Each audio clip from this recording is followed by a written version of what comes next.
Hello मित्रों, राधे राधे, जय श्री कृष्णा। कैसे हो? आशा करते हैं सभी मेरे मित्र से जो अच्छे ही होंगे, मेरे भाई बहन हैं जो अच्छे ही होंगे। हम तो भगवान जी से यही प्रार्थना करते हैं कि जहाँ पर भी हमारे मित्र रहे, कुशल पूर्वक रहे, आनंद पूर्वक रहे। और हम भगवान कृष्णा से यही कहेंगे कि सभी मित्रों को है जो हंसते खेलते है जो रखे। और मेरे प्यारे मित्रों, आज हम आपके लिए बहुत ही सुपर डुपर सी है जो जानकारी लेकर के आए। वो जानकारी आपके लिए बहुत ही आपकी जो किस्मत है बदल देने वाली है।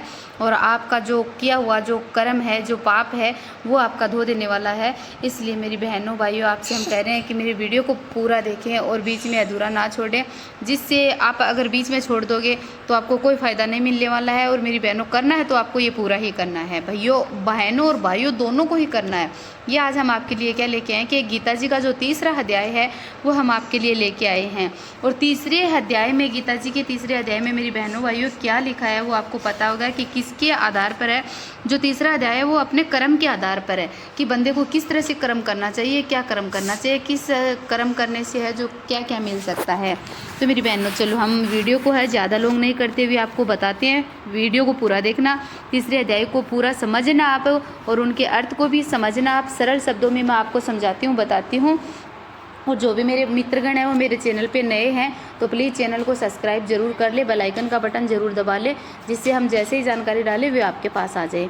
तो मेरी बहनों, हम बताते हैं अभी कि अभी श्लोक बता देते हैं तीसरे अध्याय के कि कर्म बिना संसार में रह सकता नहीं कोई, मैं भी करता कर्म हूँ देख सका तू मोय।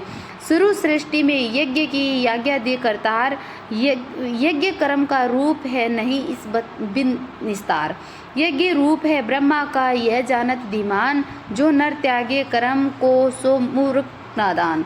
जिमी कुछ करता कर्म है न करना तिमी कर्म, इस कारण करना भला बेजर जाना मरम।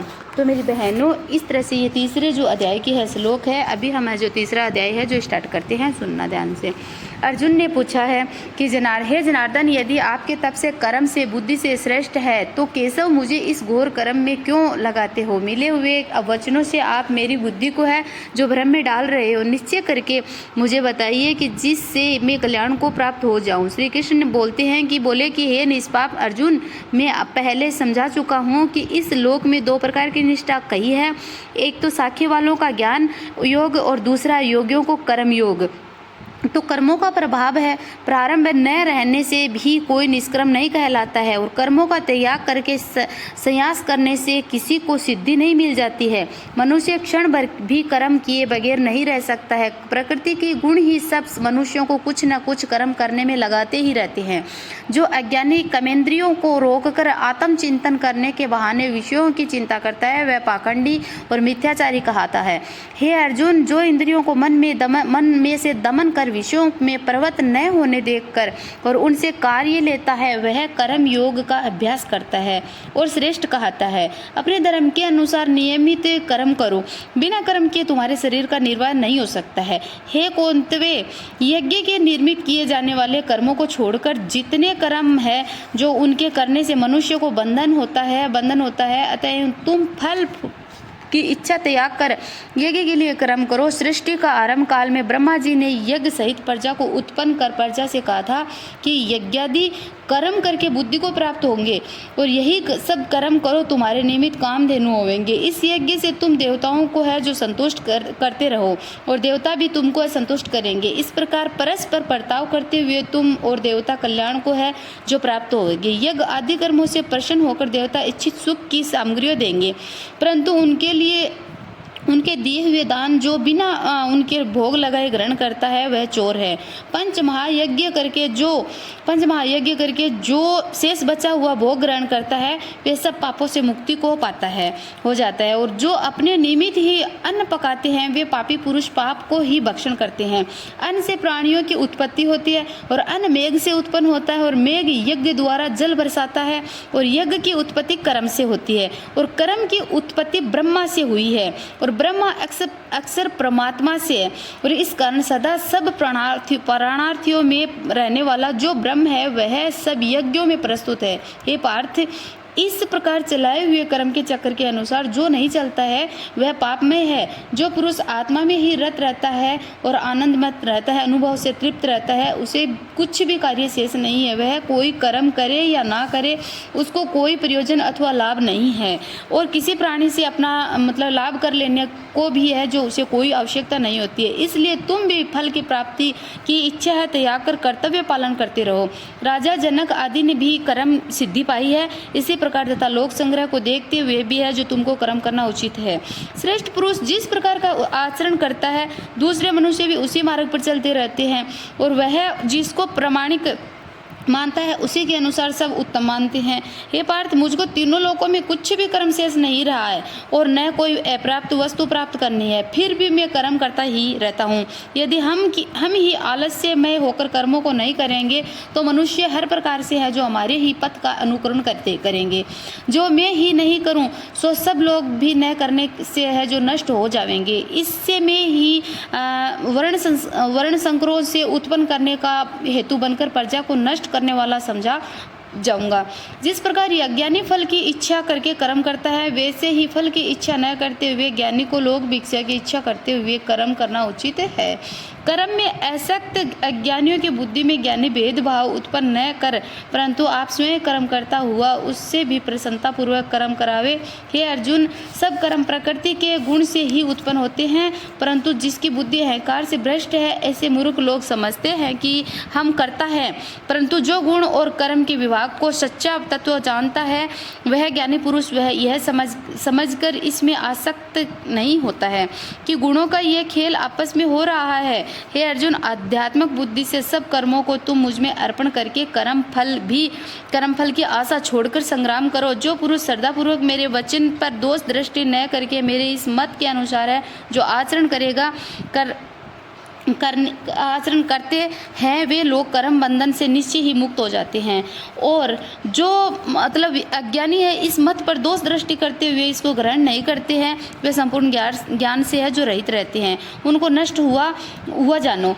अपना कठिन धर्म भी दूसरों के सहज धर्म से हितकर होता है, और सर्वतः में मरना भी कल्याणकारक है, परंतु अन्य धर्म भयानक है। अर्जुन बोले, हे कृष्ण, पुरुष को पाप करने की इच्छा न होते हुए भी कौन उसे बलात्कार पाप के मार्ग में प्रवृत्त करता है? श्री कृष्ण बोले, हे अर्जुन, रजोगुण से उत्पन्न होने वाला काम और क्रोध मनुष्य को पाप मार्ग में ले जाता है। इन्हें करके उत्पन्न इच्छा कभी तृप्त नहीं होती है। ये महापापी और घोर शत्रु है। जैसे धुआं से अग्नि, धूल से दर्पण और झिल्ली से गर्भ का बालक ढका रहता है, उसी प्रकार विषय इच्छा से आत्मज्ञान ढका हुआ है। हे कुंती पुत्र, इस शत्रु काम को करके ज्ञानियों का ज्ञान आच्छादित हुआ है, और इंद्रियां, मन और बुद्धि इस काम के आश्चर्य स्थान है। इनके सहारे विशेषा ज्ञान को है आच्छादित करके जीव में मोहित कर लेती है। अतः तुम सर्वप्रथम इंद्रियों को वश में करके ज्ञान और विज्ञान को नष्ट करने वाले इस काम को जीतो। कहते हैं कि इंद्रियां प्रबल है और इंद्रियों से भी प्रबल मन है। इस प्रकार जो बुद्धि से परे हैं उस आत्मा को जानकर निश्चयात्मक बुद्धि द्वारा मन को निश्चल करके हे बाहुभाव तुम है उसे दूरधर शत्रु काम को जीत लो। तो मेरी बहनों, ये था दूसरा, और अभी है जो तीसरे अध्याय का है, जो तीसरा अध्याय था इसमें ये कर्म के अनुसार बताया अपने को। और अब हम है जो तीसरे अध्याय का अर्थ भी आपको जो महत्व है वो भी बता देते हैं। कि नारायण जी बोले लक्ष्मी जी से कि एक शूद्र अकेला ही वन में रहता था और अनर्थों से उसने है जो बहुत सा द्रव्य इकट्ठा किया था, और किसी कारण से वह द्रव्य जाता रहा। तब वह शूद्र बहुत चिंतित रहने लगा। किसी से पूछा कि ऐसा कोई है जो अंजन बताओ जिसे नेत्र में डालकर पृथ्वी का पदार्थ निकाल लो। तब किसी ने कहा, मांस मदिरा खाया पिया कर वह खोटा कर्म करने लगा। एक दिन धन की जो लालसा पर चोरी करने गया, रास्ते में चोरों ने है जो मार दिया। अनंतर उसने प्रेत की योनि पाई, और उस प्रेत योनि में उसे बड़ा दुख हुआ। वह वट के वृक्ष पर है जो रात दिन चिल्लाया करता कि कोई ऐसा भी है जो मुझे है जो इस मदेह से छुड़ावे। कुछ समय बाद शूद्र की स्त्री से पुत्र जन्मा, और जब उसका पुत्र बड़ा हुआ तो वह एक दिन अपनी माता से उसने पूछा कि मेरा पिताजी क्या करता है था और देहांत किस प्रकार हुआ था और सब है। तब उसकी माता ने कहा कि बेटा तेरे पिताजी के पास धन बहुत ज़्यादा था और यूं ही जाता रहा। एक दिन धन की लालसा से चोरी करने गया, परंतु मार्ग में चोरों ने उसे है जो मार डाला। तब उसने कहा कि हे माता, उसकी गति कराई थी? तब माता ने कहा कि नहीं बेटा। तो फिर कहाँ है माता, उसकी गति करानी चाहिए, यह कहे पंडितों से पूछने लगा और प्रार्थना करी कि हे स्वामी, मेरा पिता एक दिशा में जाकर है मृत्यु को प्राप्त हुआ था, उसका उद्धार जिस प्रकार होवे। तब पंडितों ने कहा कि गया जी जाकर उसकी है जो गया करो, तब पितरों का उद्धार होगा। यह सुन माता की आज्ञा लेकर गया जी गया और प्रयागराज का दर्शन स्नान करके फिर आगे को चला। रास्ते में एक वृक्ष के नीचे बैठा हुआ उसको बड़ा सा भय हुआ और वृक्ष वहाँ था जहाँ उसका पिता प्रेत की योनि को प्राप्त हुआ था। उसी जगह में चोरों ने है जो उसको मारा था। तब वह बालक ने अपना शुरू गुरु मंत्र है जो पढ़ा और उसका एक और भी नियम था कि वह एक अध्याय गीता जी का भी है जो नित्य पाठ किया करता था।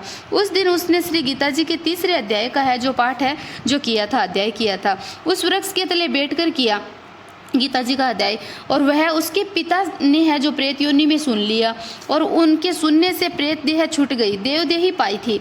और स्वर्ग से विमान आए और वह विमान पर है जो चढ़कर उसके सामने आया और आकर आशीर्वाद दिया और कहा, हे पुत्र, मैं तो तेरा पिता हूँ और जो मरकर प्रेत हुआ था, और इस तेरे पाठ करने से है जो मेरी है देवदेही है जो हुई है। अब मेरा उद्धार हुआ है, अब तू गया जी में अपनी खुशी से जा। और इतना सुनकर पुत्र ने कहा, हे पिताजी, कुछ और आज्ञा करो जो मैं आपकी सेवा करूं। तब उस देवदेही ने कहा कि देख, मेरी 7 पीढ़ियां पितर नरक में पड़ी है, बड़े दुखी हैं। अब तू श्री गीता जी के 3रे अध्याय का पाठ करके और इनको है इस दुख से है मुक्ति प्रदान करवा सकता है। इतना वचन कहकर वह देवदेही स्वर्ग को गई और तब बालक ने वहाँ 3रे अध्याय का पाठ किया। सब पितरों को पुण्य देखकर बैकुंठी गामी किया। जो जीव गीता जी का पाठ करे या स्वर्ण करे और उसका फल कहाँ तक कहने में नहीं आ सकता है। तब नारायण जी ने कहा कि हे लक्ष्मी जी, इस 3रे अध्याय का जो फल मैंने तेरे लिए कहा है सो तूने सुना है, वही इसका अध्याय का अर्थ है, यही इसका मतलब है। तो मेरी बहनों भाइयों, 3रे अध्याय से है जो आपको पता चल ही गया होगा कि क्या मिलता है क्या नहीं मिलता है, तो क्या करना चाहिए क्या नहीं करना चाहिए। मेरी बहनों, अब गीता जी के हर एक पाठ का आप है जो अध्ययन है जो रोज़ किया करो, सुना करो, स्मरण किया करो, आपको बहुत कुछ मिलेगा। एक बार प्यार से बोलो, जय श्री कृष्णा, राधे राधे।